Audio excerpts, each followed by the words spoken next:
Lehenik eta den, arratsaldean, eta eskerrik asko onera bildu zareten guztioi, badirudi hemengo musika eskola bete dugula, beraz ez da txarra. El objetivo de esta charla, ya sabéis todos y todas, que es un poco desgranar la propuesta de EH Bildu, la propuesta que ha presentado EH Bildu para la ponencia de autogobierno del Parlamento Vasco, de la autonomía a la soberanía. Baina, zer da proposamen hau, zertarako balio du, qué repercusión va a tener en la vida de los vascos y las vascas. Hori akordio batera iritsiko da gina, noski. Baina, aldago akordio batera iristeko aukerarik, zentzu dira arriskuak.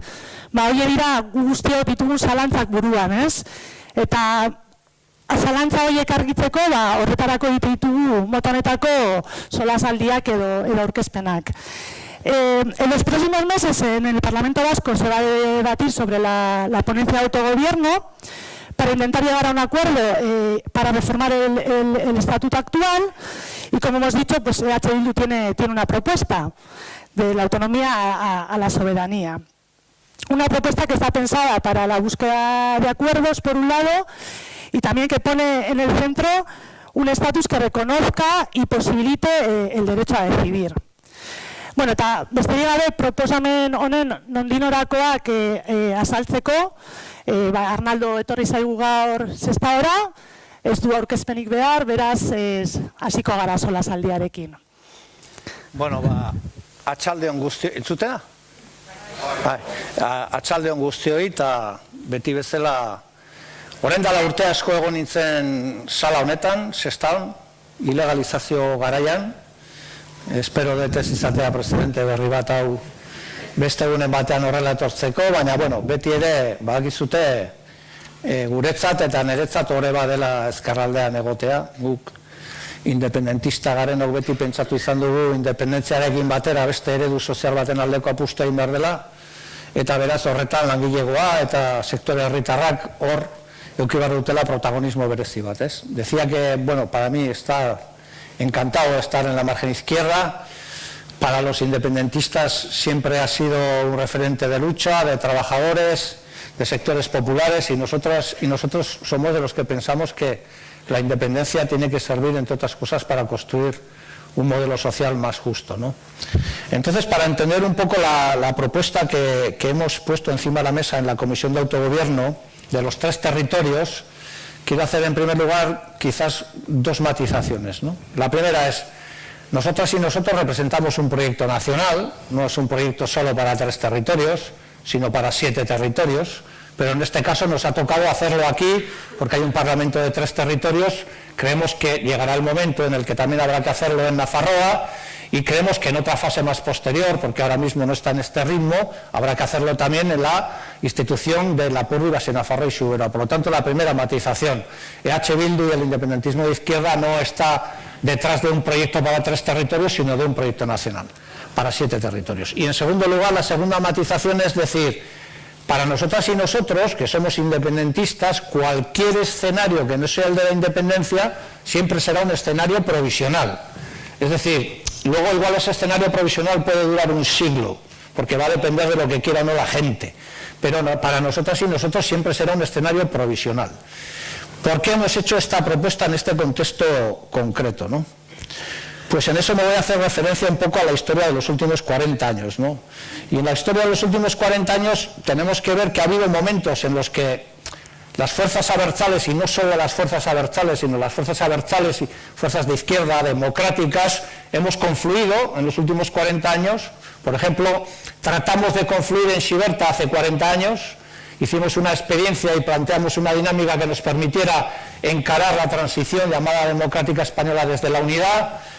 Eso no fue posible en aquel momento, el abertzalismo se dividió, las fuerzas políticas nos dividimos, y de una experiencia que podía haber sido de unidad salimos con una experiencia de profunda división e incluso enfrentamiento entre nosotros y nosotras, ¿no? No voy a entrar ahora a hacer el debate de quién tenía razón o no, esto no es lo menos interesante, pero eso es lo que ocurrió. 10 años después de aquella experiencia tuvimos otra experiencia de unidad que fue Lizarra-Grasi. Entonces volvimos a confluir. Y también, desgraciadamente, desde aquella experiencia volvimos a salir divididos. Y pasó un tiempo y volvimos a estar otra vez unidos, entre comillas, con el plan Ibarretxe, ¿no? Entonces, tenemos una experiencia de unidad y de falta de sintonía y de desencuentro permanente en el país. Bueno, nosotros y nosotras pensamos que en estos momentos, en este contexto y en esta fase histórica, hacemos una propuesta para 3 territorios, repito, teniendo en cuenta que tenemos la vocación de carácter nacional, para volver a reeditar el encuentro. Esta es la filosofía, ¿no? Para volver a tratar de construir una unidad que permita a este país transitar de la autonomía a la soberanía. Es decir, que permita que vascos y vascas, en este caso de 3 territorios, podamos recuperar el control de nuestras vidas en términos económicos, sociales, políticos, culturales, etcétera, ¿no? Entonces, ¿el contexto cuál es? Ese es el contexto. La cuarta experiencia que puede permitir grados de unidad en el país para transitar de la autonomía a la soberanía. Y concluyo con una reflexión. Además, en un contexto histórico en el que el Estado español está poniendo en marcha una auténtica contrarreforma antidemocrática, porque ha llegado a la conclusión con lo de Cataluña de que fueron excesivamente generosos en el 78 y que ahora nos tienen que quitar las cosas que entonces nos concedieron, entre comillas, ¿no? En un contexto en el que se aplica el 155, en el que hay presos políticos también en Cataluña, en un contexto de guerra económica contra la economía catalana, etcétera, etcétera. En ese contexto pensamos que hay que hacer un esfuerzo y un esfuerzo de responsabilidad con el país y ofrecerle al país la posibilidad de un gran acuerdo para hacer frente al Estado y para construir la soberanía del país, en 3 territorios, repito. Vale, has hecho una introducción de cuál es el contexto actual, pero ¿cómo hemos llegado a este contexto? ¿Qué es lo que ha empujado de alguna manera al PNV a plantear este debate en el Parlamento Vasco? Bueno, yo creo que que ya llevo muchos años en esto, cuando se planteó que se iba a poner en marcha una comisión de autogobierno en el Parlamento de Gasteiz, me acordaba de que yo al menos ya he estado en 2. Es decir, que este es un debate bastante antiguo, ¿no? Bastante viejo, diría yo, ¿no? Que se va repitiendo cíclicamente y que parece, a veces, da la impresión de que es un debate que afecta solo a las élites políticas, a las élites parlamentarias, y en eso nosotros queremos hacer hincapié en una cosa. Hablar de autogobierno es simplemente hablar de qué instrumentos de poder político tenemos para hacer frente a los problemas de la gente. Eso es el autogobierno, no es nada más. No es una bandera y un himno que también están en el articulado. Es sobre todo decir qué instrumentos necesitamos para hacer frente a los problemas que tenemos. Entonces, yo creo que en estos momentos, tanto el PNV como nosotros, también han hecho otras propuestas, Podemos, por ejemplo, somos plenamente conscientes de que 40 años después, primero, tenemos un estatuto que yo no defendí y que combatí políticamente, pero que otros miembros de EH Bildu defendieron en su día. Tenemos un instrumento que el Estado ha ido desgastando permanentemente, bien vía leyes orgánicas, bien vía Tribunal Constitucional. Es decir, que tenemos un panorama, y esto lo recoge la propuesta del PNV, yo me alegro de que lo haga en estos términos, que dice, queremos tener un estatus político no subordinado, con lo cual, y no es una crítica, pero sí es algo que es objetivo, lo que hace el PNV es reconocer que efectivamente vivimos en un marco político subordinado. ¿Subordinado por qué? Porque el Estado al final es quien decide nuestras políticas más importantes. Entonces, yo creo que todo el mundo es consciente de que, primero, a nivel económico, vivimos en un Estado que desde mi punto de vista va a atravesar graves dificultades, no a muy largo plazo otra vez. Un Estado que dice que tiene un nivel de endeudamiento superior a su propio Producto Interior Bruto, que cifra en el 106%, que algunos economistas cifran en el más del 140%, y que se están maquillando las cifras porque si no, eso llevaría a la Unión Europea a decir que este es un Estado fallido, que es un Estado que está en bancarrota. Tenemos enfrente un Estado que no tiene oferta política que hacernos, y tenemos enfrente un Estado que es probable que se vaya, que sea un barco que se hunda y que nos quiere llevar en la bodega con ellos. Entonces, frente a esa situación, yo creo que en las diferentes familias políticas del país, con mayor o menor intensidad, se ha instalado el miedo en general, que es el miedo a perder lo que tenemos, pero el miedo a, si no nos movemos, perder lo escasamente lo que tenemos, el miedo a la confrontación, pero el Estado viene a quitarnos las cosas, o viene por lo menos a plantear una limitación todavía mayor del autogobierno. Entonces yo creo que todo eso hace que todo el mundo entienda que la relación entre nuestro país, en este caso los 3 territorios, pero vale igual para Nafarroa, que tiene 17 leyes recurridas en el Constitucional, se plantea la idea de decir, tenemos que cambiar el marco de relación con el Estado. Y luego qué marco de relación es otro debate, pero sí que tiene que cambiar el marco de relación con el Estado.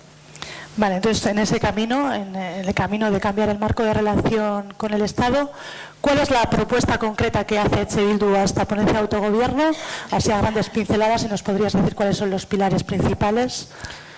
Yo creo que nosotras y nosotros desde el inicio hemos dicho una cosa, y es, nosotros no creemos que haya que hacer un debate sobre competencias, que también, ni un debate sobre una estricta reforma estatutaria, que puede ser el marco donde se hace el debate principal, sino que lo que hay que hacer es un debate sobre qué modelo de relación queremos con el Estado español. Entonces, nosotras y nosotros lo que decimos es, nosotros queremos un modelo de relación con el Estado español de igual a igual, no subordinado, de igual a igual. Entonces ellos son un Estado, nosotros somos otro Estado, y después cada uno planteará desde su óptica cuál es el modelo de relación que quiere entre esos 2 Estados. El Partido Nacionalista Vasco habla de un modelo confederal. Nosotros prácticamente en la propuesta recogemos la posibilidad de que haya un modelo confederal, pero también diciendo para nosotros siempre será un modelo provisional, porque nosotros queremos un Estado independiente, pero de la confederación a la independencia apenas hay una línea, hay muy poca cosa, ¿no?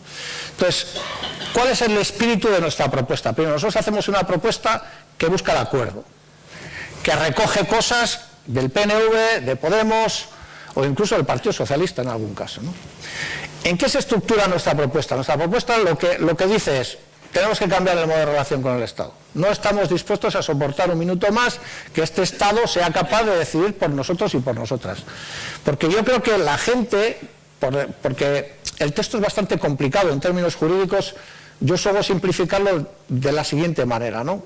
¿Cuál es el contexto? El contexto es, a nivel social, el contexto es, lo que nos quitan a nosotros se lo llevan ellos. Esto lo entiende todo el mundo. Es decir, a nivel social, a nivel de reparto de rentas, lo que nos quitan a nosotros se lo llevan ellos, se lo llevan siempre los mismos. Y a nivel nacional, lo que decimos es, lo que no decidimos nosotros lo deciden ellos por nosotros.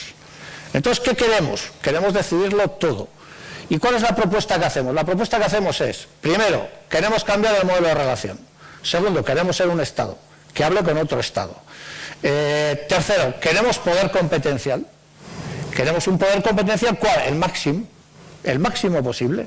Queremos que las pensiones se gestionen aquí y queremos que la cuantía de las pensiones se decida aquí. Queremos que la educación sea al 100% una competencia de las instituciones de aquí. Y así en todo, ¿no? Entonces, un gran poder político. Y segundo, con el derecho a decidir como elemento fundamental de esta propuesta, con un derecho a decidir que nosotras y nosotros no entendemos solo como independencia sin independencia, no, eso también. Decimos, no, pero no es solo eso, es también una herramienta para decidir qué relaciones queremos con Navarra y Iparralde, es también una herramienta que nosotros hemos definido como una especie de modernización del pase foral, es decir, que tenemos derecho a decidir cuando el Estado se ingiera en una competencia que es propia del país, llamar a la gente a votar y si no está de acuerdo, aplicar el pase foral, el famoso se acata pero no se cumple, y sobre todo, es un instrumento que le da a la gente la posibilidad de decidirlo todo. Es decir, cuando nosotros escuchamos decir a la gente de Podemos, no solo hay que decidir esto, hay que decirlo todo, decimos, de acuerdo, queremos decidirlo todo. Y nosotros entendemos también el derecho a decidir como un instrumento que se le da a la gente para poder decidirlo todo, también el modelo social, también el modelo económico, también el modelo energético, decidirlo absolutamente todo. Esta es la propuesta que nosotros hemos puesto encima de la mesa, que es ni más ni menos que los vascos, en este caso de estos 3 territorios, recuperemos el control sobre nuestra vida política, social y económica, ¿no? Ese es el resumen muy resumido de la propuesta. Bueno, es curioso escuchándote, ¿no? Porque muchas veces mucha gente plantea que desde EH Bildu se plantea el derecho a decidir solo desde un punto de vista identitario, ¿no? Y oyéndote a ti, queda claro que también hay un punto de vista social, económico, laboral. Entonces, teniendo en cuenta la realidad que vivimos en Ezkerraldea, ¿qué le puede traer de mejora a la vida de las personas que vivimos en Ezkerraldea esta propuesta de EH Bildu? Sí, yo creo que nosotras y nosotros nunca hemos defendido en términos identitarios el derecho a decidir, aunque nosotros evidentemente somos independentistas y además defendemos la identidad nacional vasca, pero para nosotras y nosotros el derecho a decidir es mucho más que eso. Antes ponía el ejemplo de las pensiones, es que el autogobierno también son las pensiones, es decir, también es la caja de la seguridad social. Y también es quien gestiona las pensiones y quien dicta la política industrial. Y nosotros tenemos un grave problema. Primero, que en el gobierno vasco hay una escasísima política industrial, pero tenemos un problema añadido, y es que hay un montón de decisiones que se toman en Madrid o en Bruselas sin que nosotros tengamos en cuenta ni contemos para tomar esas decisiones. ¿Cuál es el gran problema? El gran problema es que nuestro tejido industrial y económico es muy diferente al de Castilla-La Mancha, con todos los respetos para Castilla-La Mancha, Extremadura o Andalucía. Y entonces lo que hace el gobierno es aplicar políticas homogéneas para economías que no son homogéneas. Para nosotros hoy, que el gobierno español decida por nosotros en materia de política económica e industrial es un lastre. Es un lastre. Y entonces lo que decimos es, nosotros queremos traer estas decisiones aquí. ¿Y cuál es la realidad? Pues la realidad es que el peso de la industria, por ejemplo en Ezkerraldea, pues es el que es hoy comparado con lo que fue. Y entonces eso quiere decir que desde nuestro punto de vista, aquí hubo una época en la que determinados agentes políticos hicieron al principio una apuesta clara por el sector servicios. Luego sí que es cierto que corrigieron esa apuesta en parte, ¿no? Entonces lo que le decimos a la gente es, ¿cuál es el gran secreto, desde mi punto de vista? La gran razón por la que han acumulado mucha mayoría social en Cataluña a favor del proyecto de la República Catalana. Decirle a la gente que se puede construir y edificar las cosas desde otro punto de vista. Entonces, ¿cuál tendría que ser la fórmula de enganche de la soberanía en Ezkerraldea y en el conjunto del país? Es decir, nosotros queremos soberanía para hacer las cosas de manera distinta, para construir el país de manera distinta, para hacer una Euskadi, Euskal Herria, a escala nacional vasca, a escala democrática vasca, y para que eso suponga que tengamos instrumentos de poder político suficientes para asegurar la vida de la gente, porque para nosotros y nosotras la vida de la gente es lo que hay que poner en el centro, y para nosotros y nosotras lo importante de medir la calidad democrática de un país es, por ejemplo, cómo cuida a su gente. Y a nosotros y nosotras nos parece que no es muy digno un país que trata a sus mayores como se tratan aquí. No estamos hablando de socialismo, ni estamos hablando de ideología. Lo que estamos diciendo es, todo lo que tenemos hoy, muchas de las cosas que tenemos hoy, se las debemos a la gente que se ha pasado 40, 50 años trabajando, peleando, organizando sindicatos, luchando por derechos sociales. Y lo que no se puede tener a esa gente hoy es con salarios de miseria. Ya no digo nada de lo que pasa con las viudas. Y entonces, una sociedad que se dice democrática, avanzada, próspera, ¿cómo es posible que mantenga a estos sectores en este tipo de, digamos, de niveles salariales, etcétera? Esto, para nosotros, esto es lo que nos indigna realmente. Lo que decimos es, en Euskal Herria hay suficientes recursos económicos, financieros, intelectuales, etcétera, para construir una cosa diferente. Y ya no entramos a decir que en eso el elemento identitario es fundamental o no, no. Yo siempre pongo el mismo ejemplo, igual me vais a perdonar porque igual lo puse aquí hace 10 años, pero es un ejemplo bastante claro. ¿Por qué los gibraltareños no quieren ser y formar parte del Estado español?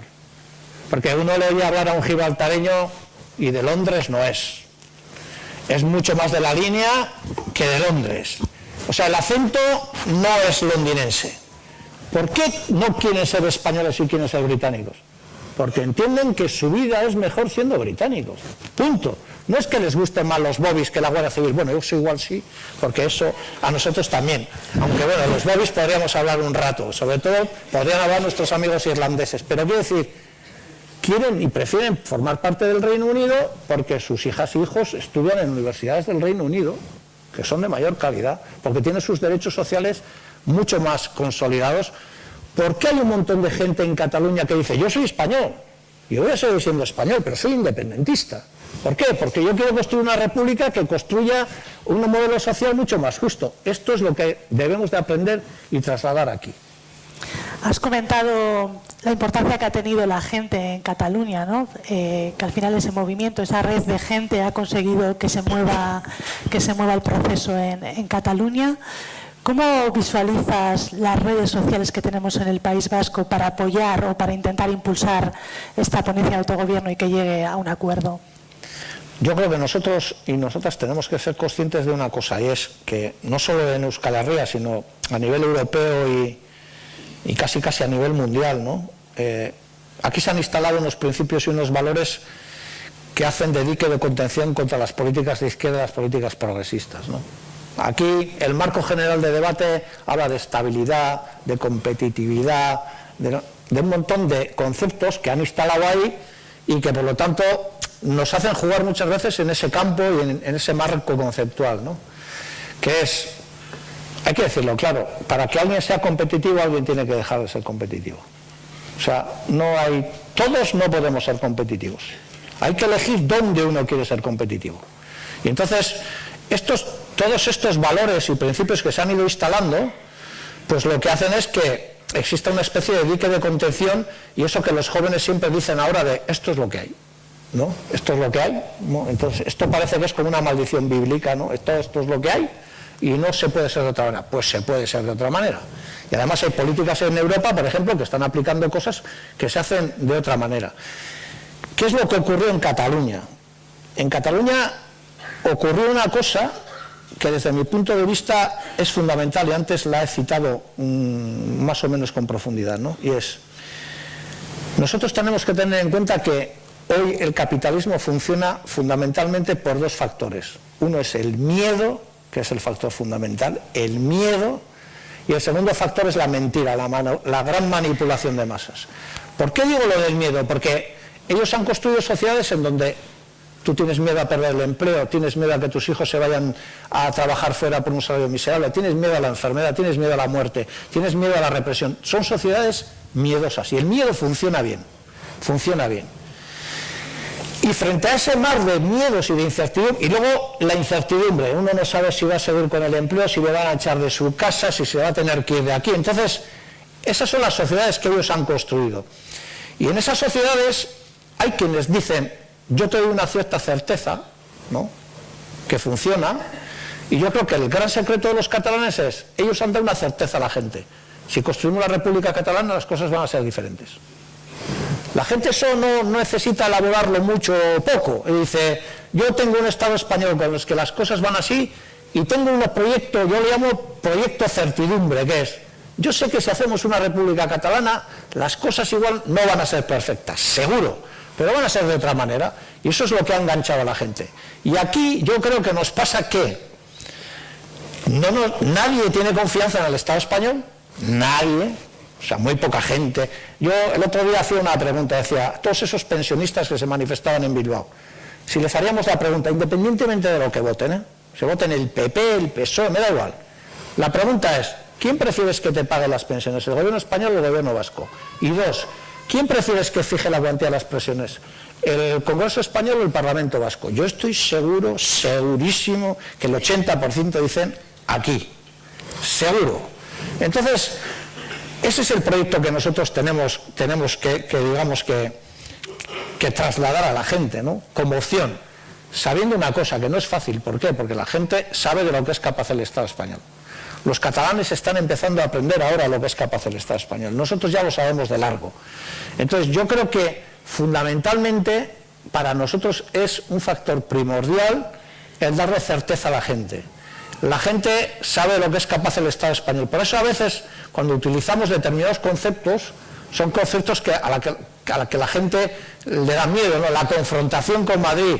Porque yo, y con esto concluyo esta pequeña chapa, ¿no?, yo creo que tenemos la posibilidad de construir la República Vasca y construir el Estado, pero tenemos que ser muy honestos a la hora de hacer este debate. Porque antes decían, sin violencia, todos los proyectos políticos serán posibles. Bueno, eso ya se ha demostrado que era mentira, ¿no? Ya lo sabíamos, no nos ha pillado de sorpresa, pero se ha demostrado.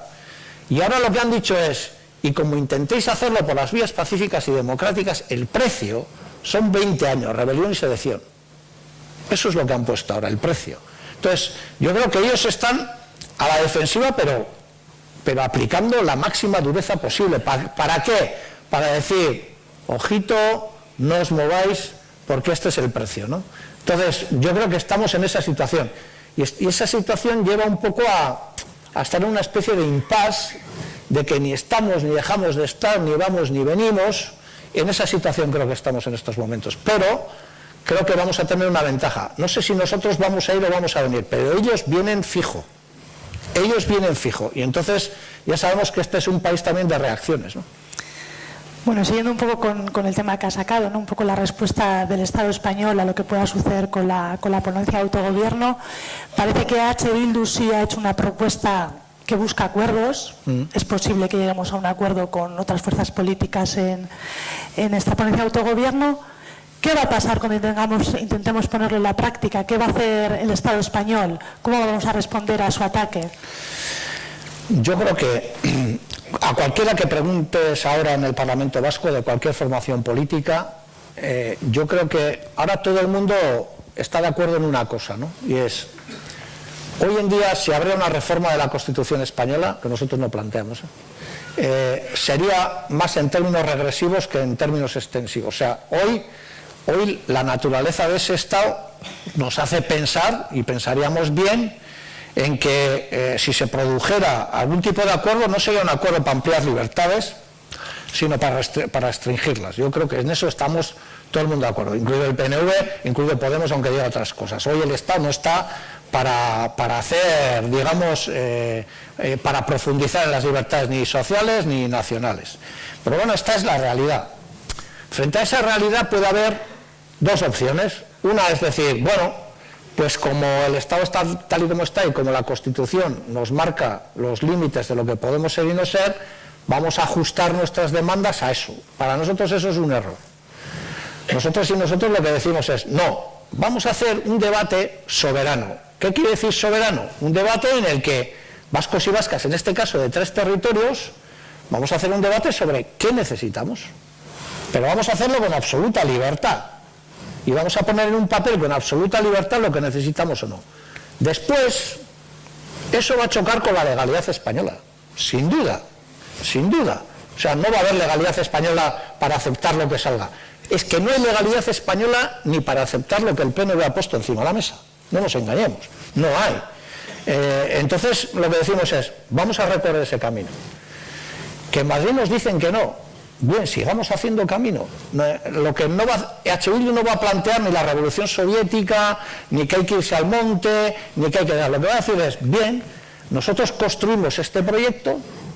Para nosotras y nosotros es fundamental no construirlo solo en el Parlamento, sino que sea un proyecto de construcción popular lo más amplio posible de ese proyecto.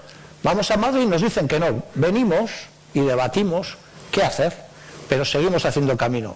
Y ahí nosotros vemos al menos 2 escenarios importantes. Uno, deberíamos de sincronizar esa propuesta con la de Cataluña, es decir, que deberíamos de poner frente al Estado 2 mayorías democráticas, si es posible en Navarra la tercera, 3 mayorías democráticas frente a ese Estado en vez de una sola.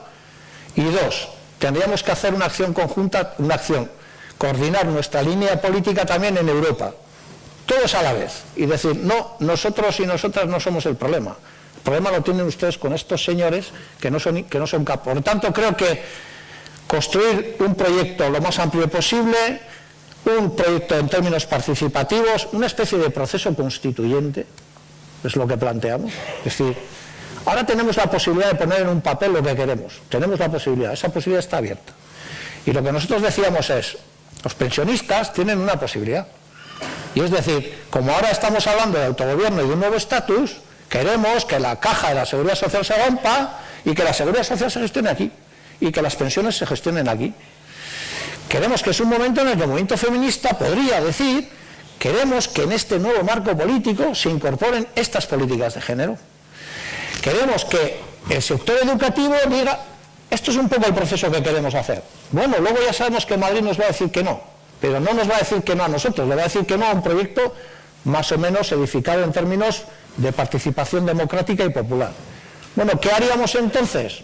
Sincronizarnos con Cataluña, decir, 2 es más fácil que peleen que uno solo, y después ir a Europa a decir, no, el problema, no solo catalanes y vascos, sino catalanes, vascos, escoceses, flamencos, corsos y todo el mundo a decir, miren ustedes, nosotros hemos hecho una propuesta democrática y estos señores no se atienen a razones. Y además son unos señores que gestionan un Estado que probablemente en términos económicos pues va a tener gravísimas dificultades en el corto plazo. Claro, esto es un poco el plan. Luego estos planes no dependen solo de nosotros, dependen de nosotros y de otros, pero este sería un poco el plan. Entonces, en un principio se plantea una especie de bilateralidad con el Estado, que parece obvio que no va a funcionar, visto cuál es la experiencia que ha habido en Cataluña. Y bueno, tendríamos que intentar debatir aquí qué es lo que hacemos o cómo respondemos a ese no del Estado español, ¿no? En la propuesta de H. Bildu se menciona que en la propia Constitución española existen ciertos artículos que podríamos utilizar para hacer frente a ese no del Estado español. Y bueno, parece que la prensa lo ha utilizado para decir que H. Bildu asume o respeta la Constitución española. ¿Qué opinión tienes sobre esto? ¿O qué respuesta le darías a esos medios de comunicación que dicen que H. Bildu traga con la Constitución española para llegar a sus objetivos? Sí, bueno, esto es una mentira, pues bueno, que se utiliza probablemente para tratar de erosionar nuestras posiciones políticas, ¿no? Decir que H. Bildu, nosotros no además no la podríamos respetar en términos políticos por una sencilla razón, y es porque este país no la votó. Entonces, ¿quiénes somos nosotros para respetar una cosa que en nuestro país? Nosotros siempre hemos dicho que para nosotros la línea política que marca a los demócratas de los que no lo son es respetar lo que dice la gente. Y aquí la gente dijo lo que dijo de la Constitución, como dijo lo que dijo de la OTAN. O sea, no es un problema de que nosotros seamos antiotanistas y otros protanistas, no, es que hay un problema. Y es que aquí la gente votó en contra de la OTAN. Entonces, o se respeta esa decisión o no. Bueno, esto no creo que haya prensa aquí, porque si no mañana saldremos en todos los telediarios diciendo que planteamos la salida de la OTAN del país y estas cosas.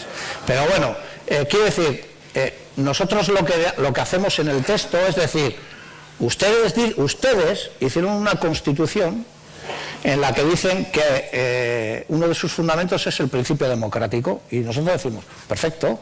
Según el principio democrático, nosotros tenemos derecho a elegir libre y democráticamente nuestro futuro. No es que nosotros aceptemos la Constitución, lo que decimos es sean ustedes coherentes con eso que han escrito, ¿no? Eso es un poco el agarradero. Es lo mismo un poco que hace el PNV, a otro nivel, cuando dice no, los derechos históricos o el concierto económico son anteriores a la Constitución, y por lo tanto el PNV hace una especie de trampa en la que dice, no, si yo ya tengo derecho a decidir, es que mi derecho a decidir está recogido en los derechos históricos, que son anteriores a la Constitución. Bueno, esto todo es muy discutible, porque en términos jurídicos el Constitucional ya dijo que esto no funcionaba así y tal, pero es un poco decirles, no, si ustedes ya tienen enganches jurídicos en su propia Constitución para poder aceptar lo que nosotros decimos, no lo van a aceptar. Pero en cualquier caso está hecho más en función de que sea un boomerang contra ellos, que nosotros aceptemos una Constitución que no vamos a aceptar porque la gente no la aceptó en su día. Entonces, si la gente la habría aceptado, pues seríamos críticos, estaríamos en contra, pero lo aceptaríamos. Pero es que aquí la gente votó en contra de la Constitución, a pesar de toda la literatura que dicen que votó el no sé cuántos y no sé cuántos.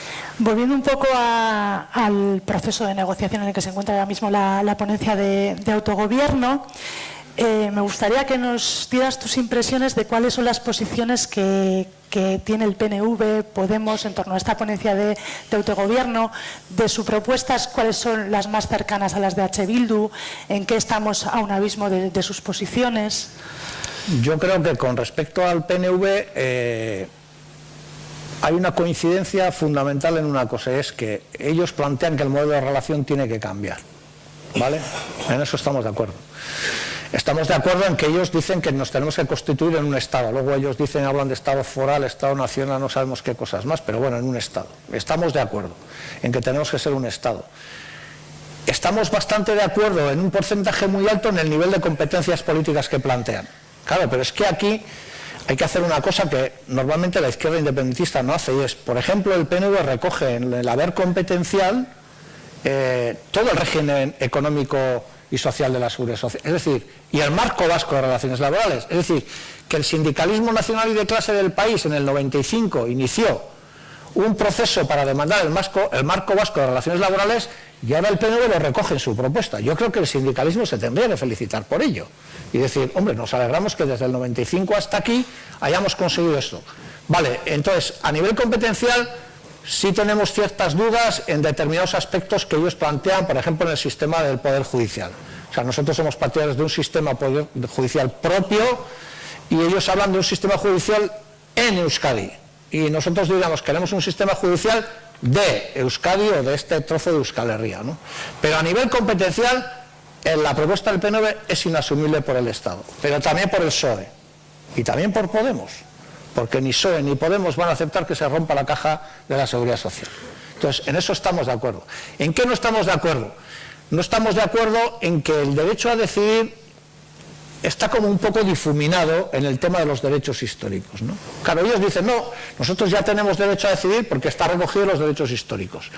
Y nosotros seríamos más partidarios de que eso se explicitara de otra manera mucho más contundente. Pero nosotros vemos mimbres para un acuerdo si realmente se quiere un acuerdo. Es decir, si se quiere un acuerdo para dar un salto cualitativo en el autogobierno nacional, solo lo pueden hacer con nosotros.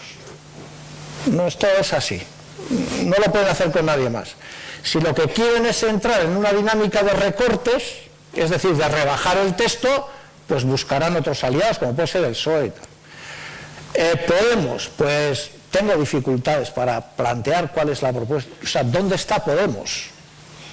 Porque uno no sabe bien dónde está.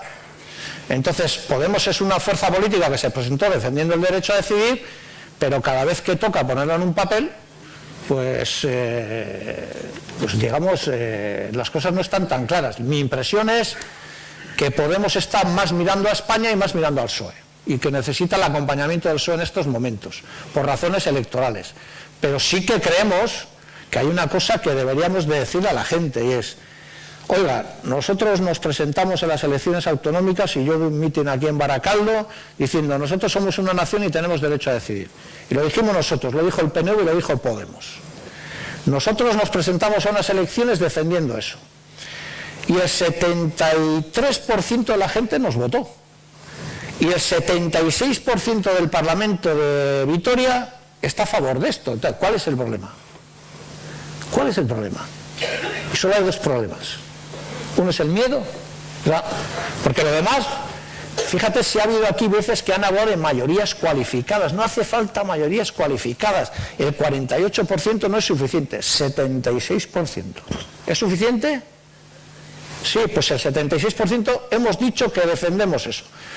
Solo puede haber dos razones que las tendrán que explicar quienes las tienen que explicar para tratar de eludir esa responsabilidad que adoptamos con los electores, que es el miedo.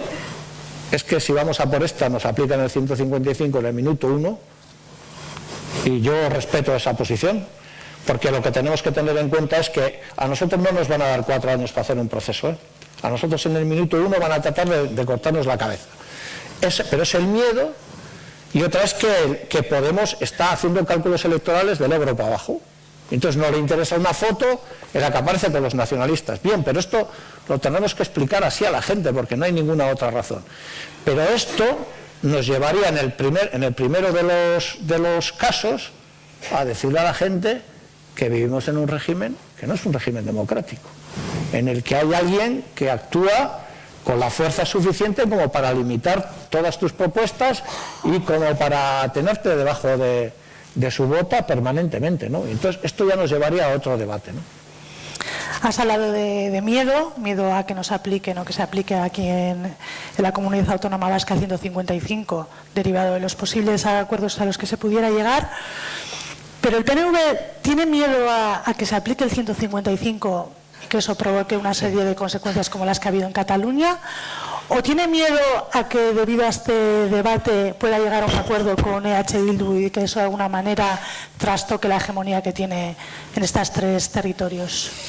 Yo creo que tiene varios miedos, ¿no? O sea, yo creo que sí hay un miedo real en el sentido de que el 155 se puede aplicar. Es decir, nosotros pensamos que de Cataluña hay que aprender muchas cosas y también hay que sacar conclusiones, ¿no?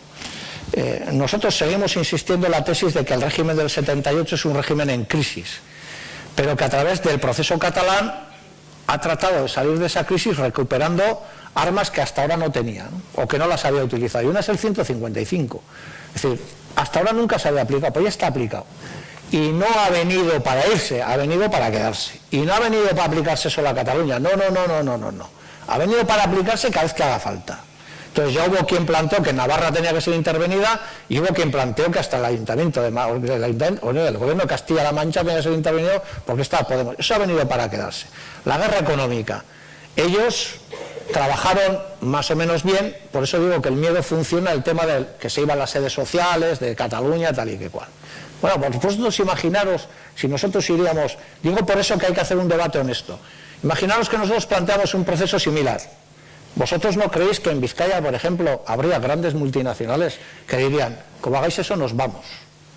Y la diferencia es que en Cataluña no pagan, pagan una parte, muy poca. El problema es que aquí sí pagan, Aquí Petronor paga aquí, Iberdrola paga aquí, y por lo tanto, este sería el contexto en el que ellos jugarían, es decir, nos vamos, la catástrofe económica, vais a perder más de 1.000 millones de... Este es un poco el contexto, ¿no? Entonces, que el PNV tiene miedo a perder lo que tiene es evidente, pero yo creo que tiene una duda, y es, si no me muevo, igual también lo empieza a perder, porque no es casualidad que ya haya voces que hablen en contra del concierto, que digan que el concierto es una antiguaya, que el concierto hay que laminarlo, que hay que subir y elevar la cuota y el cupo, todo eso viene. Entonces, los chinos siempre dicen que en política exterior, cuando se refieren a Estados Unidos, dicen hay que darle comida al dragón, es decir, para que el dragón esté tranquilo. Entonces, esta es una política que los chinos han mantenido siempre. El problema es que aquí el dragón, por mucho que le des de comer, no para nunca. Entonces, el dragón viene.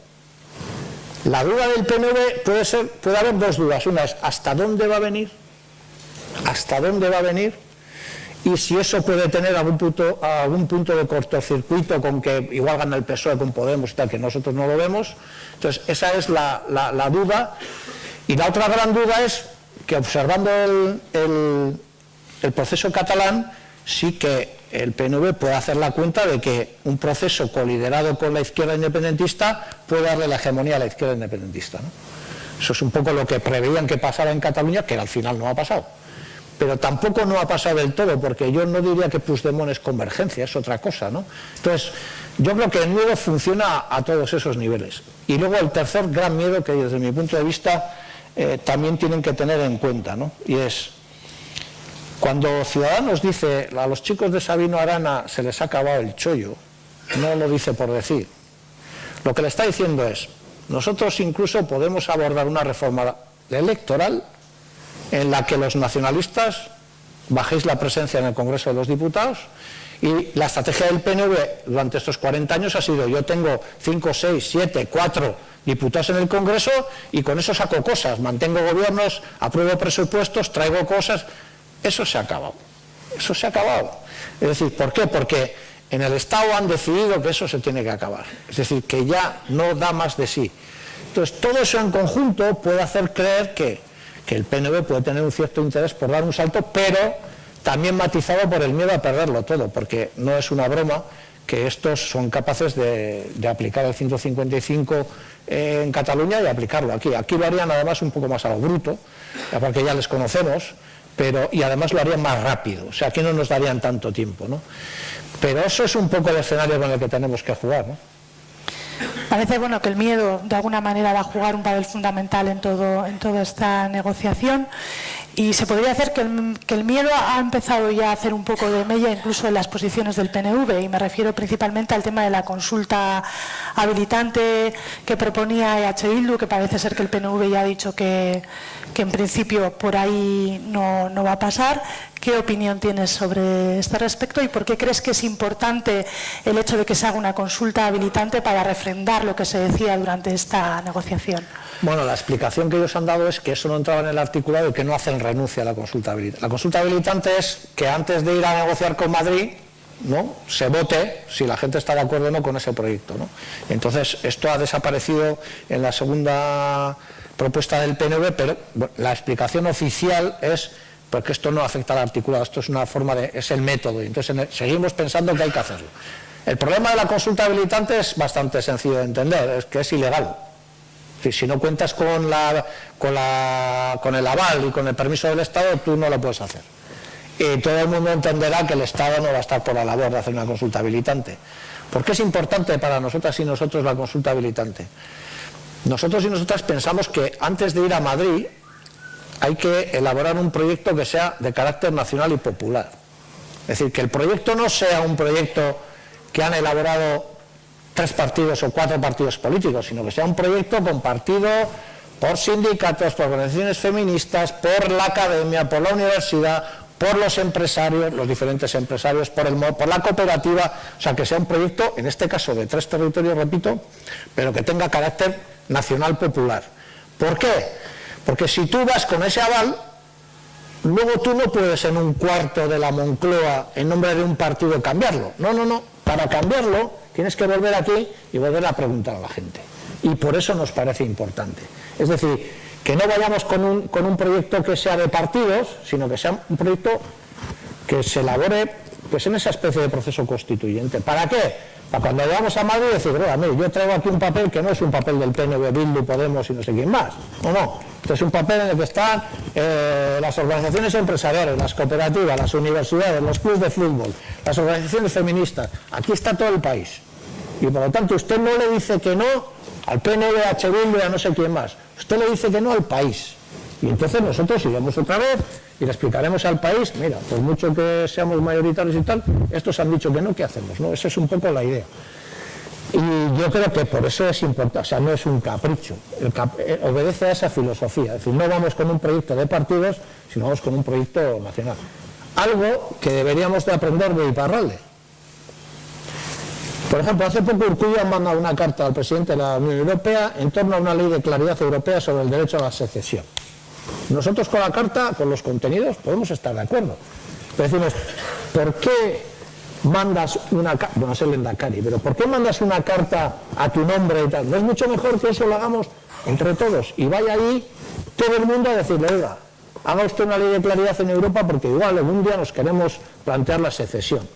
En fin, y en Iparralde han conseguido hacer eso, tenemos que aprender mucho de eso. En Iparralde, René Echegaray, que también es Lehendakari, en nuestro país tenemos 3 lehendakaris. Ya sé que parece que solo hay uno, pero hay 3. Sue Barcos es lehendakari y René Echegaray es lehendakari. Y entonces lo que ha hecho es una interlocución de... No habla con París como militante de un partido, no. Habla con París como representante de un país. Y le dice a París, los presos, esto, lo otro. Eso es un poco lo que nosotros quisiéramos hacer. Bueno, y para ir terminando un poco con la parte que a nosotros nos toca y dejar la palabra a las personas que han venido, durante toda la charla has comentado que Bildu tiene un proyecto de país, y cuando habla de país habla tanto de Vascongadas como de Nafarroa como de Iparralde, ¿no? Pero sí que es cierto que esta negociación se centra en los 3 territorios, como has remarcado, de manera continua, y entonces muchas veces a las personas de la izquierda abertzale nos cuesta un poco